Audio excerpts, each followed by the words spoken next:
Ya, buenas tardes profesor, buenas tardes compañeros. Hoy a nuestro grupo nos tocó presentar el tema titulado Análisis hidráulico y estructural de un muro de contención en el margen del río Santa Eulalia, Cayahuanca. Siguiente.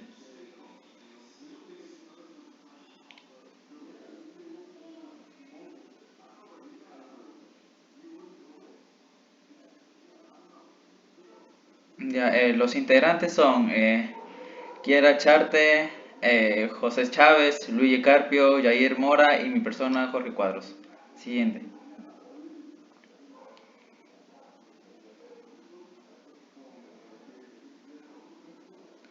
Introducción. El propósito de un muro de contención es el resistir las fuerzas ejercidas por la tierra contenida y transmitir esas fuerzas en forma segura a la fundación o un sitio por fuera de la masa analizada de movimiento.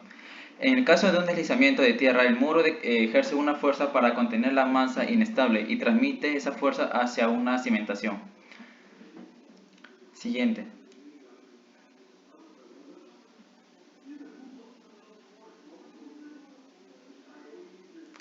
Formulación de problema. Problema principal. En el problema principal tenemos como fundamental que es evaluar y analizar las estructuras de los muros de contención y revestimiento según la zonificación dentro de los parámetros correspondientes. Y el problema secundario son las cargas sísmicas irregulares, el tipo y calidad de materiales utilizados según la necesidad poblacional. Siguiente. Ahora, como objetivo de investigación tenemos el objetivo principal que es evaluar y analizar muros de contención y revestimiento eh, para que resulte resistentes frente a la precipitación, las cargas sísmicas, incluso el ambiente en el que será construido. El objetivo específico es adaptar y reconocer el tipo de muro de contención y revestimientos sería el adecuado en cada sector correspondiente. Generar soluciones para lo que respecta a la construcción de muro de contención y revestimiento. Siguiente.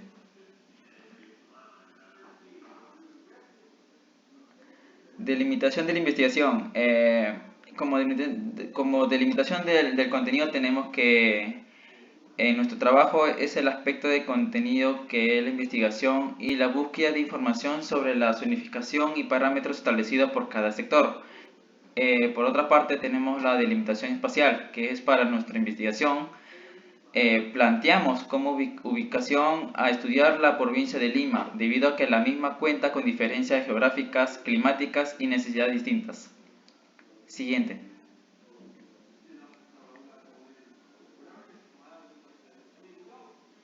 Bases teóricas. Topografía. Eh, Topografía tiene como finalidad determinar el relieve de la superficie de un terreno bajo un enfoque de sistema de proyección, para cumplir con su objetivo establecer hipótesis y procedimientos con sistemas de referencia con un punto base de referencia y la orientación al norte para determinar todos los puntos relacionados con la base. Por otra parte tenemos los ríos, que son corrientes de agua permanentes que fluyen por un lecho desde un lugar elevado hacia otro más bajo. Las partes de un río son las cuencas de recepción, canal de desagüe y el cono de eyección. Siguiente.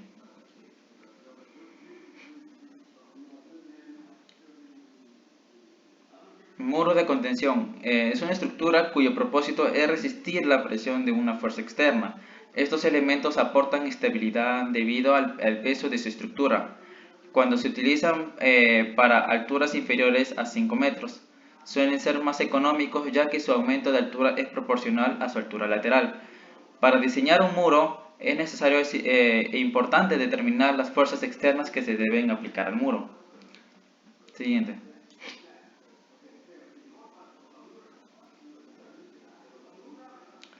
Eh, Tipos de muro de contención. Tenemos lo más principal tipo de muro de contención, que viene siendo los muros de gravedad, muros de voladizo, muros con contrafuerte posteriores o anteriores, muros de gaviones, muros de sótano y muros que vienen a ser estribos de puentes.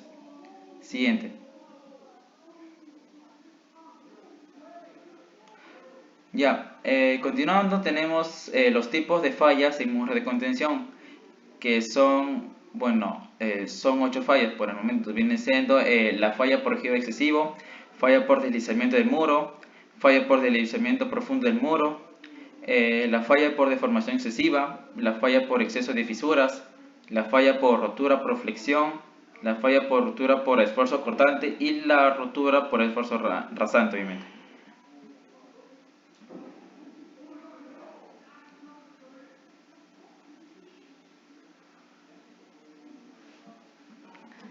Ahí le paso a mi compañero.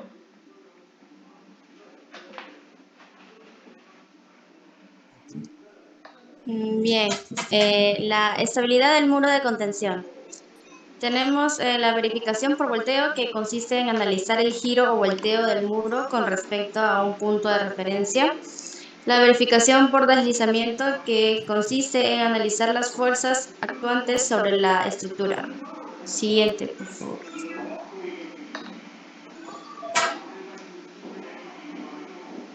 La verificación por capacidad de carga, que consiste en realizar un análisis de la resistencia que va a ejercer el suelo para no fallar con la presión ejercida por el muro de contención. Los factores de seguridad, tenemos que, teniendo en cuenta la norma E050 de suelos y cimentaciones, en el artículo 30 se menciona que el factor de seguridad mínimo de talud en condiciones estáticas es de 1.5 y considerando sismo es de 1.25. Siguiente, por favor.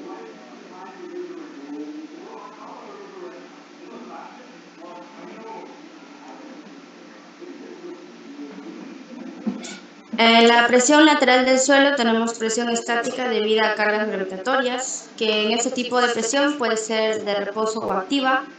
La presión forzada o empuje pasivo, que es determinada pasiva y se obtiene por el desplazamiento del muro sobre el relleno. El incremento de presión dinámico, que es este incremento es originado por el efecto sísmico y se simularán debido a las fuerzas de inercia de las masas del muro y relleno. Siguiente, por favor. Bien, como capítulo 3 tenemos estudio de mecánica de suelos. Un estudio de mecánica de suelos es un documento realizado por un especialista que ayuda a la planificación y construcción de un proyecto. Determina la resistencia del terreno, la capacidad de carga, la composición estratigráfica, que son las capas de suelo, y el tipo de cimentación que se recomienda usar para la construcción. El estudio de mecánica de suelos consta de 3 etapas. La primera, que es la exploración del terreno, la segunda, que es ensayo de laboratorio, y la tercera, que es elaboración de informes. Siguiente, por favor. El ensayo de corte directo. El ensayo de corte directo tenemos que es un procedimiento que se realiza con el fin de definir las propiedades de resistencia de materiales bajo el efecto de cargas combinadas, donde la fuerza de corte se genera a lo largo de una superficie horizontal determinada.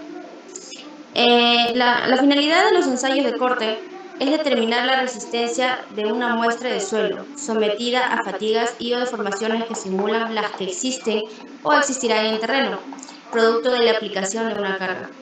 Para conocer una de estas resistencias en laboratorio se usa el aparato de corte directo, siendo el más típico una caja de sección cuadrada o circular dividida horizontalmente en dos mitades. Dentro de ella se coloca la muestra del suelo con piedras porosas en ambos extremos y se aplica una carga vertical de confinamiento. Y luego una carga horizontal creciente que origina el desplazamiento de la mitad móvil de la caja, originando el corte de la muestra. Siguiente, por favor.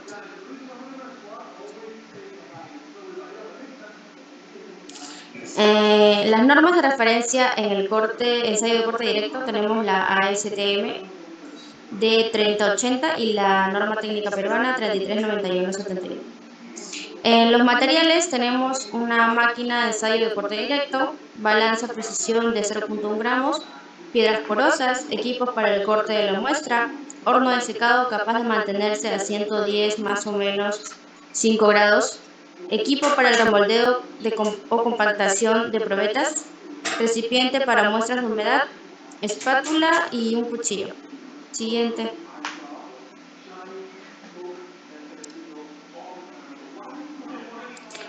Como procedimiento tenemos que se ensambla la caja de corte con los marcos alineados y se bloquea. Aplicamos una capa de grasa entre los marcos para lograr impermeabilidad durante la consolidación y reducir la fricción durante el corte. Se introduce la muestra de ensayo con sumo cuidado. Se conecta al dispositivo de carga y se ajusta el dial para medir tanto la deformación durante el corte como el cambio de espesor de la muestra, y luego se determinará el espesor inicial. La costumbre de humedecer las piedras porosas antes de la colocación y aplicación de la fuerza normal sobre las muestras dependerá del tipo de problema de estudio. Para suelos expansivos se debe efectuar el humedecimiento después de la aplicación de la fuerza normal, para evitar expansiones que no son representativas de las condiciones de campo.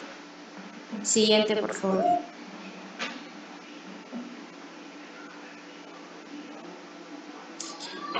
Luego se debe permitir una consolidación inicial de la muestra bajo una fuerza normal adecuada. Esta fuerza normal que se aplique a cada una de las muestras depende de la información requerida. Un solo incremento de ella puede ser apropiado para suelos relativamente firmes. Para los demás suelos pueden ser necesarios varios incrementos con el objetivo de prevenir el daño de la muestra. Luego, permitir una velocidad de desplazamiento desde 0.5 milímetros sobre minutos a 1 milímetro sobre minuto. Durante el proceso de la consolidación se deben registrar las lecturas de deformación normal en tiempos apropiados antes de aplicar un nuevo incremento de las fuerzas. Siguiente, por favor. Luego, cada incremento de la fuerza normal debe durar hasta que se complete la consolidación primaria. El incremento final debe completar la fuerza normal especificada. Se representan gráficamente las lecturas de la deformación normal contra el tiempo. Corte de la muestra. Luego de terminada la consolidación se deben soltar los marcos, separándolos aproximadamente a 0.25 milímetros para permitir el corte de la muestra. Se debe aplicar la fuerza de corte lentamente para permitir la disipación completa del exceso de presión de poros. Se continúa el ensayo hasta que el esfuerzo de corte sea constante o hasta que se logre una deformación del 10% del diámetro o de la longitud original.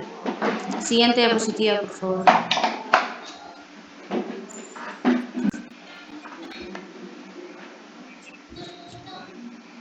En el ensayo con control de esfuerzos, se comienza con incrementos de la fuerza de corte de aproximadamente un 10% de la máxima estimada.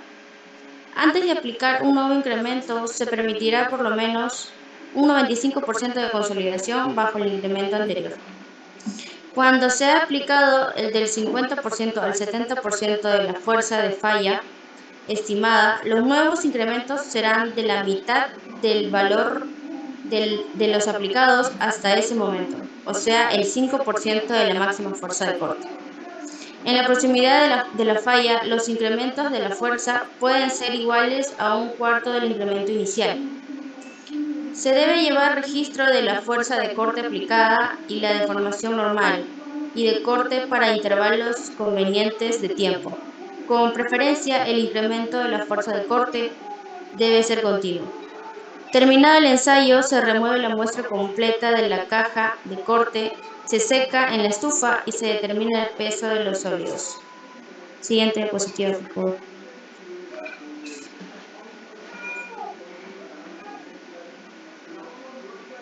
Bien, le doy pase a mi compañero.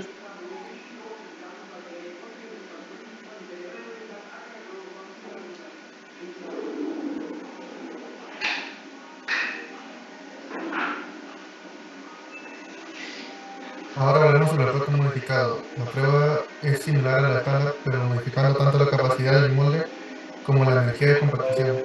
En lugar de 3 capas, se compactarán 5 del material, dando 25 golpes por cada capa.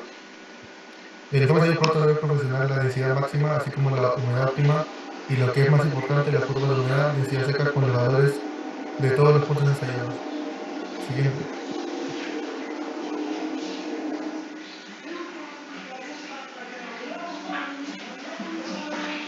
El puerto modificado tiene beneficios importantes como es la reducción de la compresibilidad, incremento de la resistencia al corte, la disminución de la permeabilidad, etc.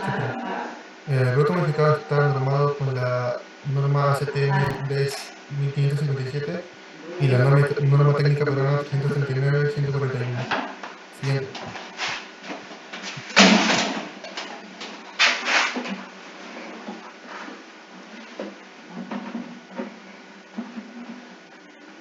Los materiales son un horno de secado, una balanza con sensibilidad de 1 gramo y 0.1 gramos, un pisón o martillo con una masa de pisón de 10 más o menos 0.02 libras por metro, un molde de 4 pulgadas, un molde de 6 pulgadas y tamices de 3 cuartos, 3 octavos y el tamiz número 4 y una regla metálica. Siguiente.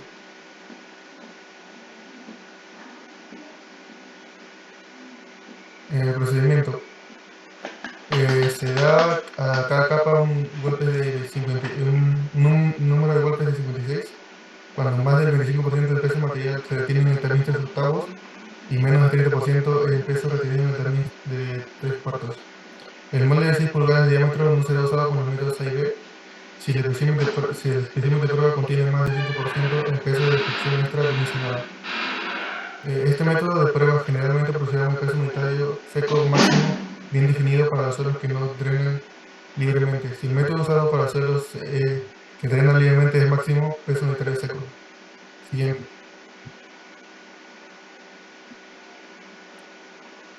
Si la muestra está demasiado húmeda, reducir el contenido de agua por secado al aire hasta que el material sea friable. El secado puede ser al aire o por el uso de un aparato de secado a una temperatura de 60 grados centígrados. Disgregar por completo los grumos de tal forma de evitar moler las partículas individuales. Preparar mínimo 4 especímenes y de cada uno usar 3 kilogramos de suelo, tamizado para cada espécimen. Se debe emplear el método A, B o C. Para el método AB se usa 6 kilogramos.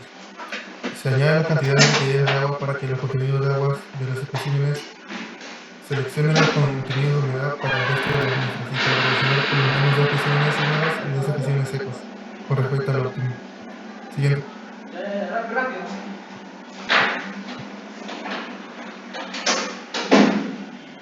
Compactación. Primero se quita el collar y aplastar cuidadosamente la parte superior del suelo compactado con una regla metálica. Determinar y registrar la masa de la muestra y el molde al gramo más cercano cuando la placa se deja unida. Determinar y registrar la masa de muestra en el molde de la placa al gramo más cercano. Retirar la muestra del molde y obtener una muestra representativa para determinar el contenido de humedad. Para el método A, la muestra mínima es 100 kilogramos, para el B, 500 gramos y para el C, 2.5 kilogramos. Siguiente.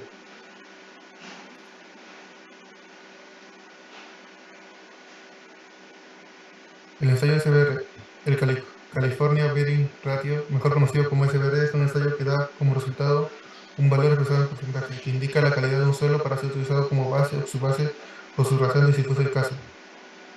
La norma que rige este ensayo es la ACTMD 1283. Existen variaciones del ensayo dependiendo del tipo de suelo. Es importante hacer mención que es un ensayo que depende de las condiciones de compactación y humedad del suelo, y no debe confundirse con el ensayo de Proctor, el cual indica una densidad máxima y la humedad óptima. Siguiente.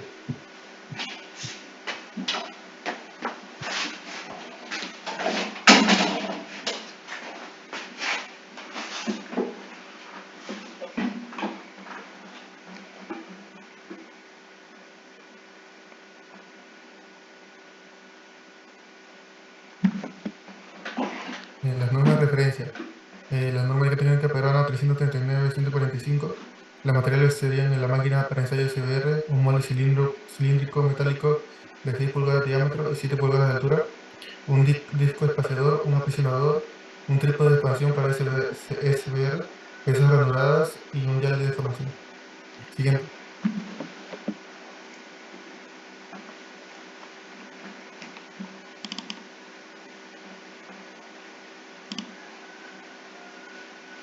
Procedimiento. Primero se prepara la muestra.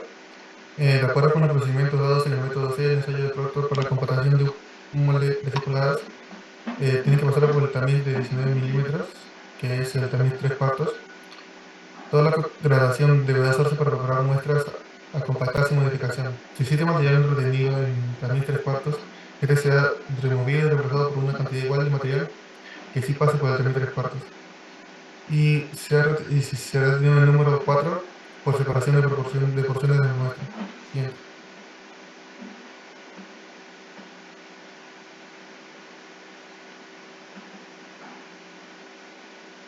La humedad de mezclado. Para un solo contenido de humedad al material preparado como se indicó anteriormente, añadir la cantidad de agua necesaria para obtener la humedad óptima, que fue calculada previamente en el ensayo de compactación. La humedad óptima tendrá un rango de más o menos 0,5%. Siguiente.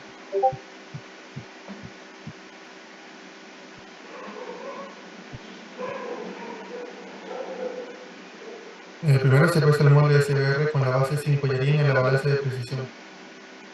Se inserta el disco espaciador dentro del molde y se ensambla el collarín al cuerpo del mismo. Se coloca encima un disco de papel de filtro. A cada espécimen se le agrega un volumen de agua equivalente a la humedad de mezclado. Se mezcla el agua con el material usando un cucharón hasta lograr una repartición uniforme de la humedad. Se coloca una porción del espécimen dentro del molde SBR y se tapa la porción restante con un paño húmedo para evitar la pérdida de humedad.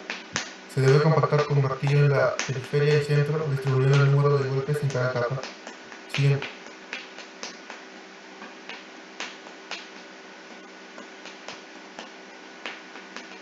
Diseño del muro.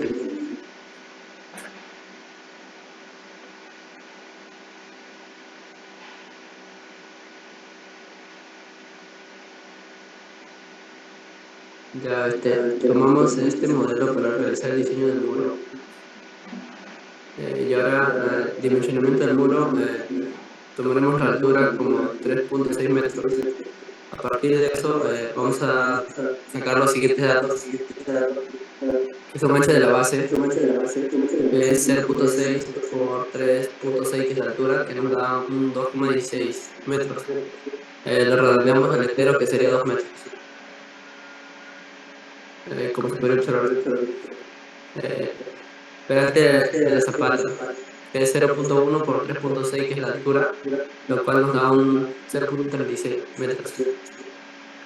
La longitud de la puntera, que es 0,1 por 3,6, que es igual a 3,36.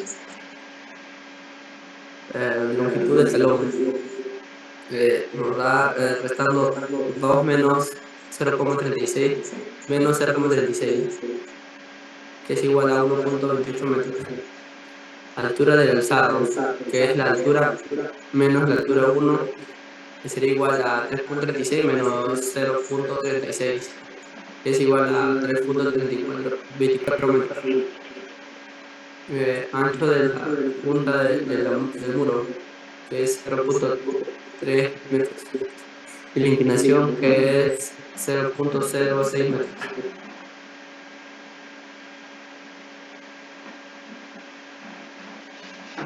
Vamos a mostrar los detalles del muro. Tenemos como peso específico a 1,8 toneladas por metro cúbico. Tenemos como ángulo de flexión a 35 grados, lo cual nos da que es una arena suelta bien gradual. Tenemos la cohesión, que es 0,3 kilogramos por centímetro cuadrado. La capacidad de carga, que es 3,3 kilogramos por centímetro cuadrado. El peso específico del muro, que es 2,4 toneladas por metro cúbico. La sobrecarga, que es 750 kilogramos por metro cúbico. Y la altura del muro, que es 3,6 metros.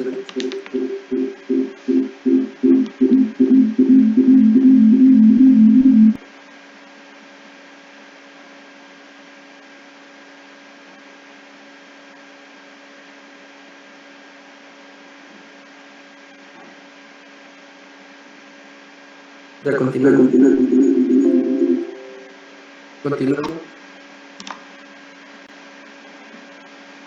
Ahora vamos a ubicar la presión. Pero continuando, vamos a explicar lo que es la presión. Nos menciona que la presión es dividiendo la altura sobre 3. En este caso tenemos la altura que es 3.6, entre 3 sería 1.2 metros.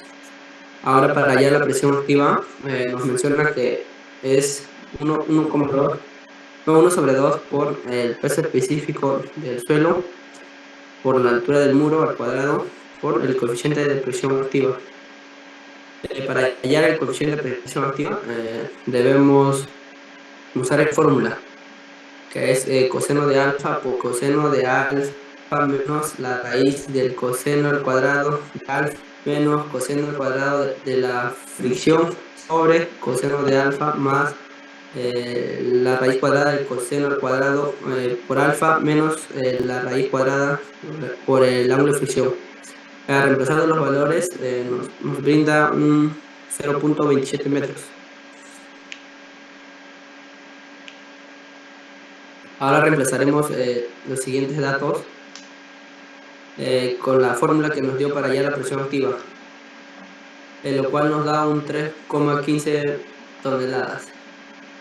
Hallamos la presión vertical y la horizontal con estas fórmulas, que la presión horizontal es la presión activa por el coseno de alfa, y la presión vertical, que es la presión activa por el seno de alfa. Tenemos lo que es la presión horizontal, que es 3.15 toneladas por coseno de alfa, que en este caso sería 5 grados, el cual nos da que la presión horizontal es 3.14 toneladas. Y la presión vertical, que es 3,15 toneladas por el seno de alfa, que sería 5 grados en este caso, lo que nos da una presión vertical de 0.27 toneladas. Le doy paso a mi compañero. Siguiendo con la exposición, ahora tenemos que hallar las fuerzas y momentos del muro. En este caso debemos seccionar el muro en la figura con la que se conforma. En este caso son 5 figuras, y tenemos que hallar el área, el volumen, el peso, el brazo y el momento de cada figura. Para este caso consideramos el material, la zona 1, 2, 3 como concreto armado y la zona 4 y 5 como suelo. En toneladas sobre metros cúbicos es el peso específico de cada material. El área es el área de cada figura. En el caso del rectángulo va a ser por la altura, y en el caso del triángulo va a ser por la altura sobre 2. El volumen será por 1, ya que es la longitud del muro. El peso es la multiplicación del peso específico por el volumen. El brazo se halla tomando como referencia el punto inferior de la figura 1. A partir de eso hallamos el brazo. Y el momento es peso por brazo, y entonces en la tabla se muestra el resultado que nos da. A partir de esta hallamos la normal, en este caso nos dio 12.57, ya que es la sumatoria de pesos más la presión vertical. Siguiente.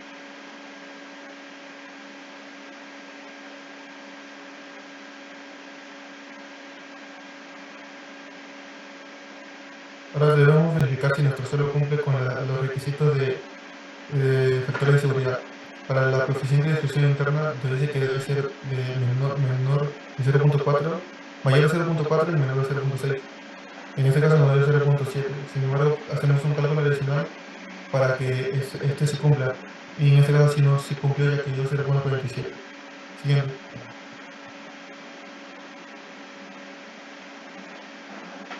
Ahora es el factor de estabilidad frente al desplazamiento horizontal. Nos dice que es la fuerza de fricción sobre la presión horizontal. Esta debe ser mayor a 1.5. La fuerza de fricción se halla por la normal por la coeficiente de fricción. Revisando los datos nos da que la fuerza de fricción es 5.91 toneladas sobre 3.14 toneladas para hallar el factor de seguridad. En este caso también cumplió, ya que el valor es 1.88. Siguiente. Era el factor de seguridad frente al volteo. Dice que es el momento resultante sobre el momento activo. El momento resultante es la sumatoria de momentos más la presión vertical por el ancho de la zapata del muro, y el momento actuante es la presión horizontal por la división de la altura del muro sobre 3. Siguiente.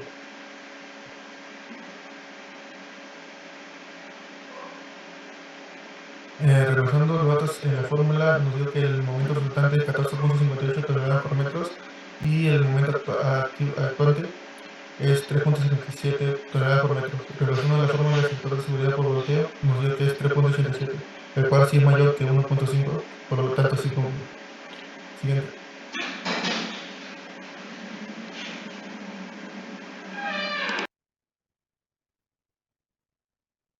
Finalmente hallamos la frente a presiones excesivas, el cual nos dice que es la normal sobre la base de la zapata el ancho de la zapata del muro por la longitud más 6 veces el momento sobre el ancho de la zapata del muro por la longitud del muro.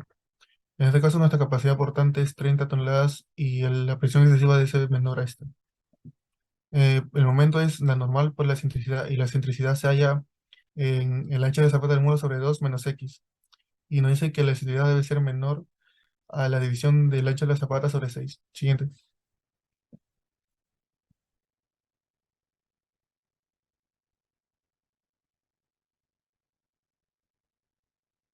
En este caso, el X nos dio un valor de 0,86, eh, que sí cumple ya que cuando reemplazamos en la verificación nos da que es mayor que 0,66 y menor que 1,33. Por lo cual sí cumple y podemos reemplazar en la siguiente fórmula. Siguiente.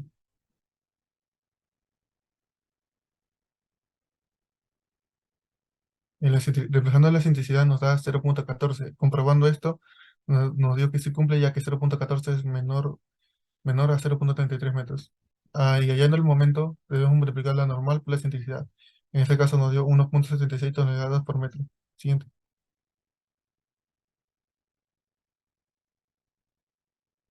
Empezamos en la fórmula inicial, el cual nos da que es 9,88 toneladas sobre metro cuadrado, el cual es menor a 30 toneladas sobre metro cuadrado. Por lo tanto, sí cumple. Siguiente.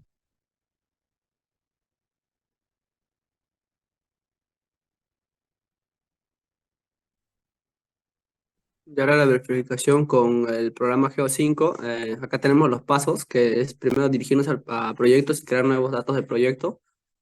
Dos, vamos a configuración y damos seleccionar configuraciones. Escogemos la norma con la que vamos a trabajar y en geometría adjuntamos las dimensiones que tendría nuestro muro. Ah, Adjuntamos los muros y con lo cual nos menciona que nuestro muro sí cumple con las normas establecidas.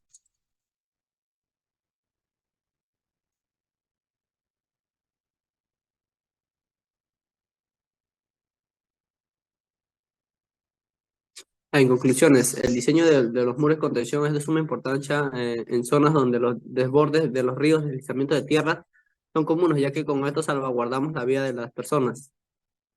Otra conclusión que tenemos es los ensayos de mecánica del suelo en los muros de contención deben ser controlados hasta el más mínimo detalle, ya que esto nos va a garantizar tener buenos resultados. El dimensionamiento del muro de contención se debe hacer dentro de los parámetros establecidos sin exceder ciertas dimensiones ya predeterminadas. El proceso de los cálculos se deben hacer detalladamente para obtener todos los resultados posibles y además enfocarse en todos los